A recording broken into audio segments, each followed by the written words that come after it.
उसने उतना लिख दिया। कोई राम जी की सुंदरता लिख रहा है, कोई राम जी के संस्कार लिख रहे हैं, कोई राम जी के गुण लिख रहे हैं, कोई राम जी के सुंदर लीलाओं का वर्णन कर रहे हैं। ऐसे 1 करोड़ रामायण हो गई। तो गोस्वामी तुलसीदास जी ने फिर रामायण नहीं लिखी, उन्होंने रामचरितमानस लिखी। ये जो ग्रंथ हम आपको सुना रहे हैं ये रामायण नहीं है। ये कौन सा ग्रंथ है? रामचरितमानस, जिसका हम गांव-गांव में, घर-घर में पाठ करते हैं। वाल्मीकि रामायण तो संस्कृत से है, फिर गोस्वामी जी ने इसे सरल भाषा में, अवधी भाषा में लिखा है। अच्छा, रामायण का अर्थ क्या है? रामायण, राम का अयन बराबर रामायण, मतलब राम का घर। जो राम का घर हो, जहां राम रहते हो, उसे रामायण कहते हैं।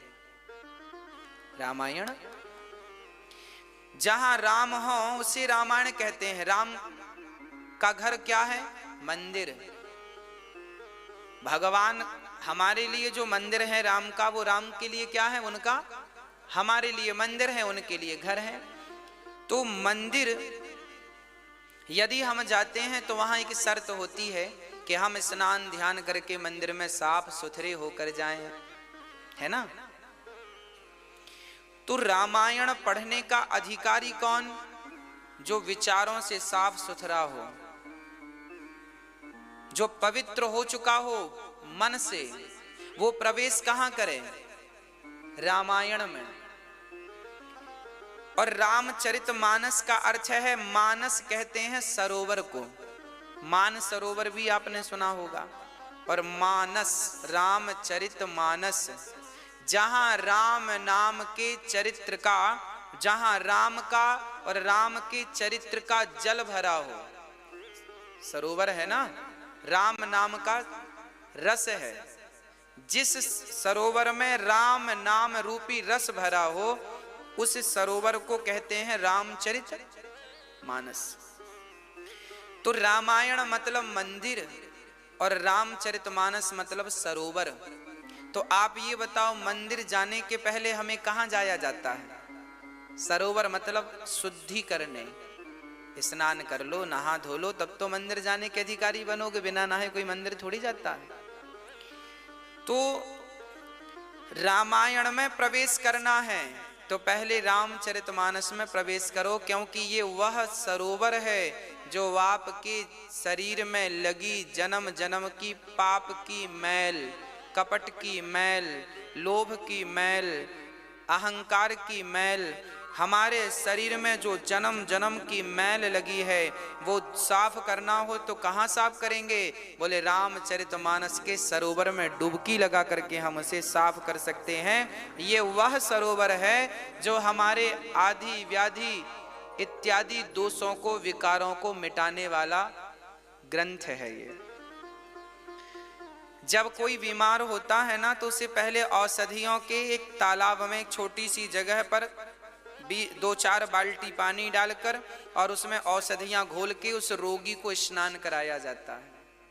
तो उस औषधि के स्नान से क्या होता है? उसकी तमाम बीमारियां समाप्त हो जाती हैं। उसी तरह जब राम नाम के सरोवर में, राम नाम की इस कथा में जब आप डुबकी लगाएंगे तो भीतर से लेके बाहर तक, इस लोक से लेकर परलोक तक बिल्कुल पवित्र हो जाएंगे। आपका रास्ता बिल्कुल प्रशस्त हो जाएगा, कोई बाधा नहीं है। राम नाम अवलंबन एकू। भागवत राम कथा तो हमें एकमात्र राम का आश्रय दिलाने वाला पावन ग्रंथ है। इसे किसने लिखा है? किसने लिखा है इसे? वाल्मीकि जी ने तो रामायण लिखी है। रामचरितमानस को किसने लिखा है? गोस्वामी श्री तुलसीदास जी महाराज। जब भी हम अपने बड़ों का नाम लिया करें तो उनका नाम बड़े आदर, बड़े सम्मान से लिया करें। गोस्वामी श्री तुलसीदास जी महाराज। कहने को तो ये भी हम लोग कहते हैं तुलसीदास जी ने, पर यह नाम शोभनीय नहीं है। हम ही उनका सम्मान नहीं करेंगे तो कौन करेगा? इसलिए जब भी, जहां भी आपसे, जब भी आपको राम का नाम लेना हो तो राम के नाम में पहले श्री राम लगाइए। श्री राम या सीताराम, प्यार से लीजिएगा। सिर्फ राम अधूरा है, जब इस राम के नाम में श्री जुड़ता है तब ये पूरा हो जाता है। श्री मतलब सीता, राम मतलब राम, है ना। इसलिए गोस्वामी श्री तुलसीदास जी महाराज, गोस्वामी तुलसीदास जी कौन थे? आत्माराम दुबे के पिता थे। इनकी मां का नाम हुलसी था। जब गोस्वामी तुलसीदास जी महाराज का जन्म हुआ 1589 संवत 1589 में आपका जन्म हुआ। लगभग आज से यदि हम गणना करें तो अभी 2000 चल रहा है,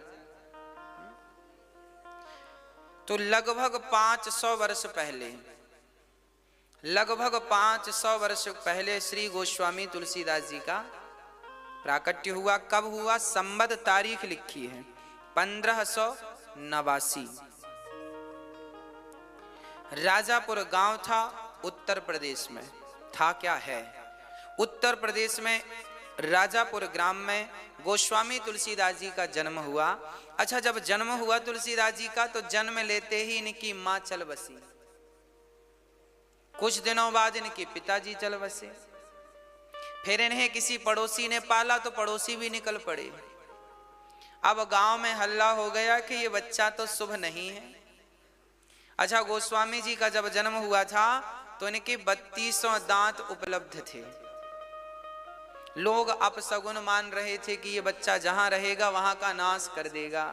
तो लोगों ने क्या किया, गांव का नाश ना हो जाए इसलिए बच्चे को गांव से ही निकाल दिया। गोस्वामी तुलसीदास जी को बचपन में ना तो माँ का प्यार मिला, ना तो पिता का प्यार मिला, ना तो भाई बहन का प्यार मिला, ना रिश्तेदारों का, ना पड़ोसियों का, किसी का प्यार नहीं मिला। तब इन्हें एक गुरु मिल गए, श्री नरहरिदास जी। तुलसीदास जी के गुरु जी का नाम था श्री नरहरिदास जी। इन्हें गुरु जी प्राप्त हो गए। किसी का प्यार नहीं मिला पर इन्हें गुरु जी का बड़ा प्यार मिला और गुरु जी ने इन्हें पढ़ा लिखा करके योग्य बनाया। याद रखना, जीवन में जब तक गुरु ना मिले तब तक जीवन किसी काम का नहीं है। भाई, हीरे की कीमत लगाएगा कौन? जौहरी।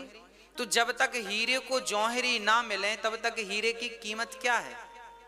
कोई कीमत नहीं, पत्थरों की तरह पड़ा है। हीरा हीरा तो है पर जब तक जौहरी उसे तरासेगा नहीं तब तक उसकी कीमत नहीं। उसी प्रकार माँ बाप ने तो हीरा प्रकट कर दिया पर गुरु रूपी जौहरी तराश करके उसे कीमती बना देता है। गोस्वामी तुलसीदास जी को जब नरहरिदास जी मिले तो उन्होंने बढ़िया घिस करके अर्थात उनके हृदय को निर्मल करके ज्ञान का प्रकाश उनके भीतर भर दिया। और सुंदर सा समय देखकर गुरु जी ने एक लड़की से गोस्वामी तुलसीदास जी का विवाह कर दिया। पत्नी का नाम था रत्नावली, रत्ना इनका नाम था। पत्नी आई तो गोस्वामी तुलसीदास जी को पहली बार कोई मिला जो प्यार करने वाली थी। यथा पिता तो थे नहीं, माँ तो थी नहीं, कोई मिला नहीं। अब पत्नी से प्यार पाए तो बड़ा संतोष हुआ। वाह, बहुत सुंदर है। पत्नी का जब दर्शन किया, पत्नी से प्यार पाया तो गोस्वामी तुलसीदास जी को बड़ा अच्छा लगा, हृदय गदगद हो गया। तुलसीदास जी के साले शादी के 5-6 दिन बाद ले जाने की परंपरा है, लड़की चली जाती है।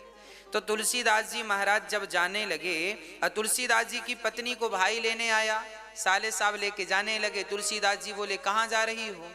बोले मायके जा रही हैं, कल लौट आएंगी, बस आज रात रह लेना। गोस्वामी जी बोले ठीक है। तुलसीदास जी बोले रहेंगे।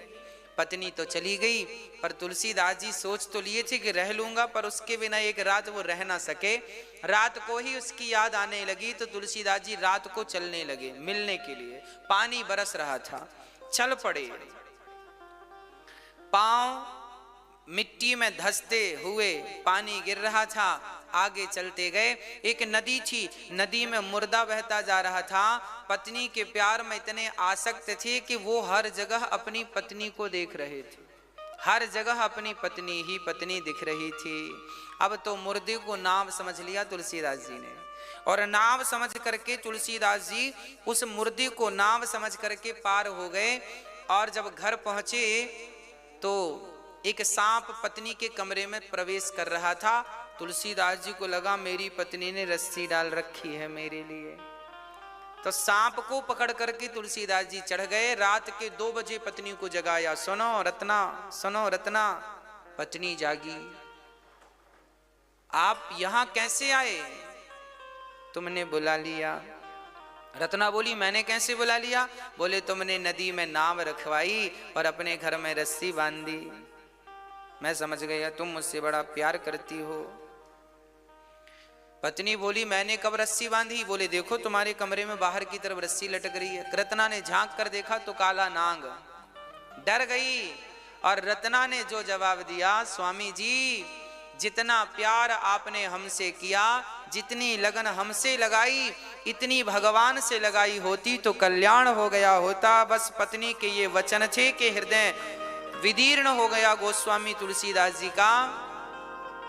पलटते हुए तुलसीदास जी ने पलट कर नहीं देखा, उल्टे पांव जस के तस वापस आए और सब कुछ त्याग करके भगवान श्री राम के चरणों में आ गए और सीताराम सीताराम सीताराम सीताराम जपने लगे। गोस्वामी जी ने जपना शुरू कर दिया।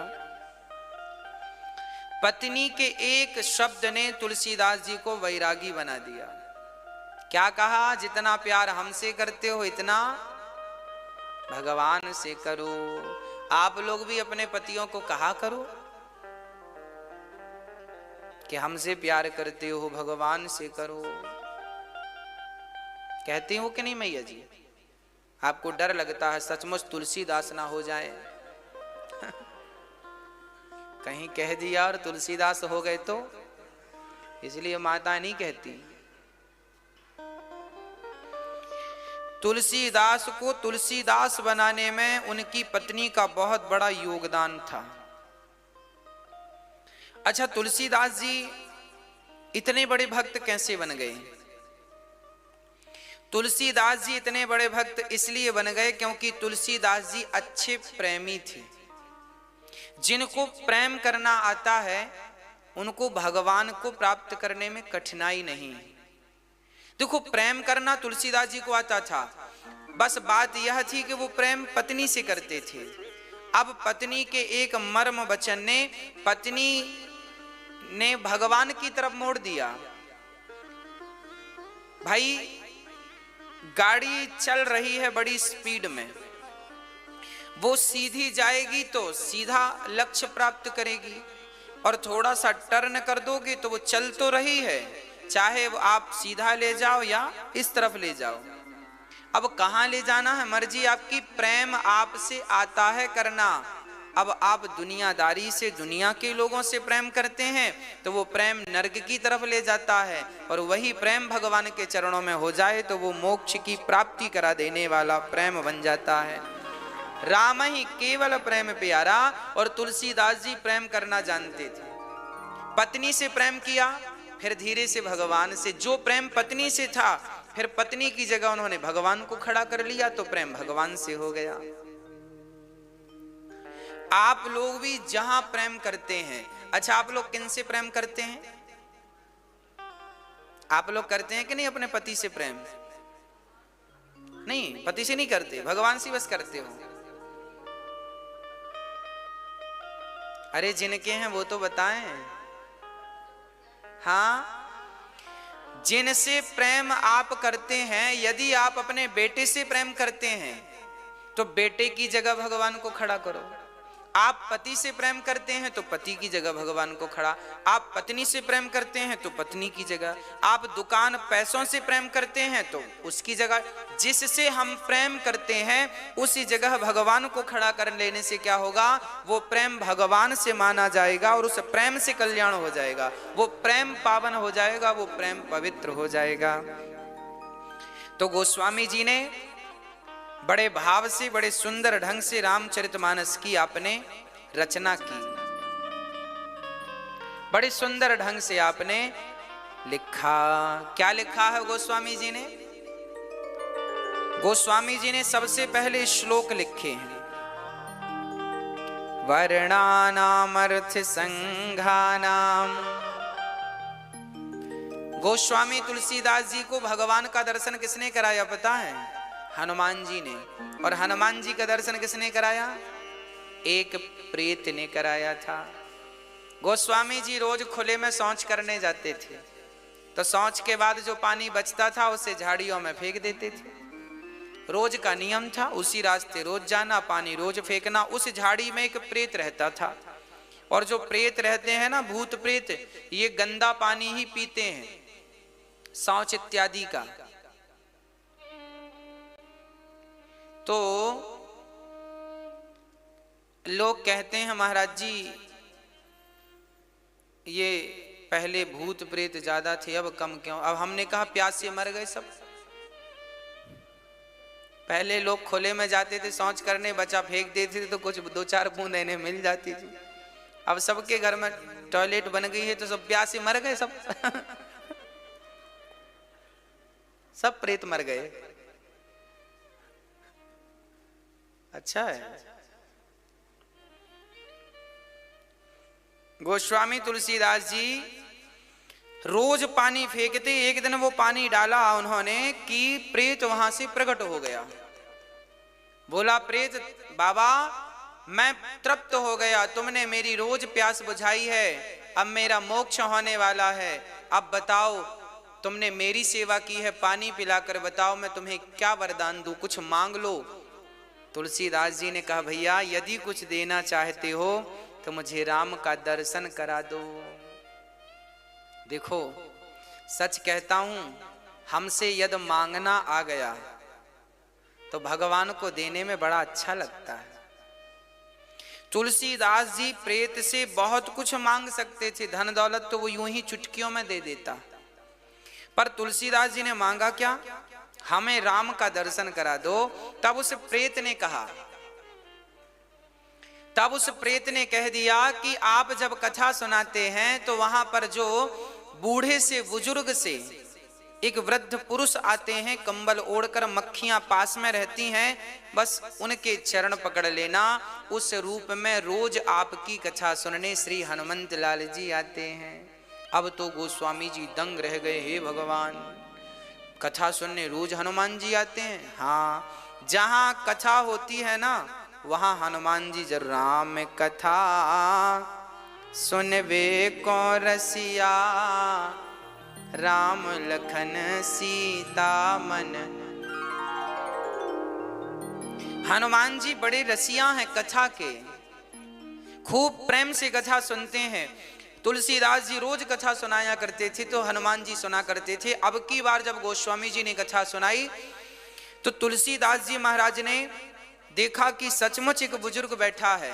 जब कथा पूरी हुई, सारे श्रोता प्रसाद लेकर जाने लगे तो तुलसीदास जी ने व्यास पीठ से उतर करके हनुमान जी के चरण पकड़ लिए। बाबा हमें दर्शन दो और हमें राम का दर्शन कराओ। उन्होंने कहा व्यास जी आप तो भगवान स्वरूप हैं, आपने तो कथा सुनाई और आप श्रोताओं के पांव पकड़ रहे हैं। हनुमान तुलसीदास जी बोले बहानेबाजी मत करो प्रभु, आप बच के जा नहीं सकते, मैं समझ गया हूं आप भगवान हैं। तब हनुमान जी अपने यथार्थ रूप में प्रकट हो गए। तुलसीदास जी ने प्रणाम किया और हनुमान जी की कृपा से तुलसीदास जी को राम का ज्ञान हुआ। और अंत में गोस्वामी तुलसीदास जी चित्रकूट में बैठे थे, हनुमान जी से आज निवेदन किया कि आज हमें दर्शन कराओ। हनुमान जी बोले राम तो आपके पास रोज आते हैं। अच्छा, तुलसीदास जी चंदन दान करते थे। चित्रकूट के घाट में भाई संतन की भीड़, तुलसीदास चंदन घिसे। चित्रकूट के घाट में तुलसीदास जी रोज चंदन घिसते थे और सभी को माथे पर लगाते थे इस भाव से कि ये राम जी का माथा है, मैं तिलक राम को लगा रहा हूं। आप लोग रोज सवेरे चंदन भगवान को लगाते हैं कि नहीं? तुलसीदास जी ने भगवान को चंदन नहीं लगाया, क्योंकि तुलसीदास जी तो प्राणी मात्र में भगवान का दर्शन करते हैं, तो वो मानते हैं कि जब वो आपके माथे पर तिलक लगा देंगे तो जी भगवान के माथे में अपने आप तिलक लग जाएगा। इसलिए गोस्वामी तुलसीदास जी सबको चंदन लगाते। एक दिन सचमुच राम सीता आए और राम लक्ष्मण आए और चंदन लगवा के जाने लगे, तब हनुमान जी तोता बन के बोले, चित्रकूट के घाट में भाई संतन की भीड़, तुलसीदास चंदन घिसे तिलक लेत रघुवीर। आज गोस्वामी तुलसीदास जी को जब सुनाई पड़ा, हनुमान जी ने कहा पकड़ो, जैसे हमें पकड़ा था ऐसे इन्हें पकड़ो। ये जो राजकुमार तुमसे चंदन लगवा रहे हैं साधारण बन के, यही भगवान है। अब तुलसीदास जी का ध्यान भंग हुआ और चरणों में गिर पड़े तो भगवान श्री राम धनुष बाण लेकर प्रकट हो गए। तुलसीदास जी ने प्रत्यक्ष दर्शन कर लिया। बोलिए राजा रामचंद्र भगवान की जय। राम का आशीर्वाद श्री गोस्वामी जी को प्राप्त हुआ। इस कली काल में भी गोस्वामी तुलसीदास जी ने प्रत्यक्ष रूप में भगवान श्री राम का दर्शन किया है। जब तुलसीदास जी महाराज ने रामचरितमानस लिखी ना, तो तुलसीदास जी का बड़ा विरोध किया था विद्वानों ने। काशी में बड़ा विरोध किया, अरे तुमने हिंदी में क्यों लिख दी, संस्कृत में लिखना चाहिए थी। सारे विद्वान बोले हम इस ग्रंथ को मान्यता नहीं देंगे। तभी काशी विश्वनाथ मंदिर में भगवान शंकर के पास सबने अपने अपने ग्रंथ लिखे। तुलसीदास जी के कंपटीशन में औरों ने भी ग्रंथ लिखे। किसी ने कहा हमारे ग्रंथ को महत्व दो, हमारा ज्यादा पावरफुल है। किसी ने कहा हमारे ग्रंथ को महत्व दो, हमारा पावरफुल है। तब तुलसीदास जी की रामायण रामचरितमानस को काशी कि भगवान शिव की नगरी में, भगवान शिव की मंदिर में, वहां रामचरितमानस को सबसे नीचे रखा गया और अन्य लोगों के ग्रंथों को इनके ऊपर जमाया गया और दरवाजा बंद किया गया। बोले सुबह जो ग्रंथ सबसे ऊपर मिलेगा उसी को मान्यता दी जाएगी। ना हम निर्णय करें ना आप निर्णय करो, निर्णय भगवान शंकर करेंगे। पूरी रात कीर्तन हुआ श्री राम जय जय राम का। और वहां सुबह जब देखा गया तो तुलसीदास जी की रामचरितमानस को भगवान शंकर ने नीचे से निकालकर ऊपर रख दी और अपने सिग्नेचर कर दिए। सत्यम शिवम सुंदरम आपने साइन कर दिया, लिख दिया यही सत्य है, यही शिवम, शिव मतलब कल्याणकारी, सत्यम यह सत्य है, यह कल्याणकारी है और यह सुंदर है, इससे सुंदर कुछ नहीं है। तब गोस्वामी तुलसीदास जी के विरोधियों का मुख बंद हुआ और कहा तो ये भी जाता है कि तुलसीदास जी की घास की कुटिया थी तो उन्होंने रामचरितमानस को अपनी कुटिया में रखा था।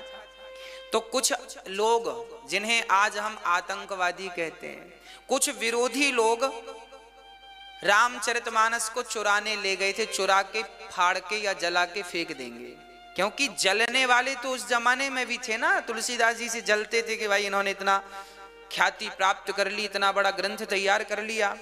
तो दो चोर गए, तो जब चोर गए तो तुलसीदास जी अंदर सो रहे थे, रामचरितमानस रखी थी। और जब चोरों ने देखा तो वहां दो लोग धनुष बाण लेकर पहरा दे रहे थे। राम लक्ष्मण स्वयं इस ग्रंथ को इस धरती पर लाना चाहते हैं। राम स्वयं ये चाहते हैं कि ये ग्रंथ रामचरितमानस धरती पर आए ताकि जन्म प्राणी मात्र का इस ग्रंथ से उद्धार हो, कल्याण हो। इसके रक्षक रखवाले स्वयं भगवान श्री राम बने। चोरों ने देखा कि दिव्य पुरुष थे, भाग गए और जब उन्होंने अपने उनको बताया विरोधी जनों को, तब वो विरोधी जन मस्तक झुकाकर चरणों में गिर पड़े। महाराज बड़ा अपराध हुआ, आपका ग्रंथ वह ग्रंथ है जिसकी रक्षा स्वयं भगवान राम कर रहे हैं। ऐसा दिव्य ग्रंथ रामचरितमानस हमारे मध्य में है। ये वही रामचरितमानस ग्रंथ है भक्तों, जिसको लोग सुन करके अपना कल्याण कर लेते हैं। इसलिए अब गोस्वामी जी ने इस ग्रंथ में क्या लिखा है वो मैं आप तक पहुंचाता हूं। पहला वाक्य गोस्वामी जी का क्या है? गोस्वामी जी का पहला अक्षर है वा। वर्णानामर्थ संघानाम रसानाम छंदसामपि। गोस्वामी जी का पहला अक्षर वा शब्द से प्रारंभ हुआ। अच्छा, वा शब्द से क्यों? रामचरितमानस की शुरुआत वा शब्द से है। और भागवत में भी श्री सुखदेव भगवान भागवत को प्रारंभ करते हैं तो वा शब्द से। वरीयाने सते प्रश्न, वहां भी वा शब्द से भागवत शुरू हो रही है। और यहाँ गोस्वामी जी वा शब्द से ही रामचरितमानस शुरू कर रहे हैं। क्यों?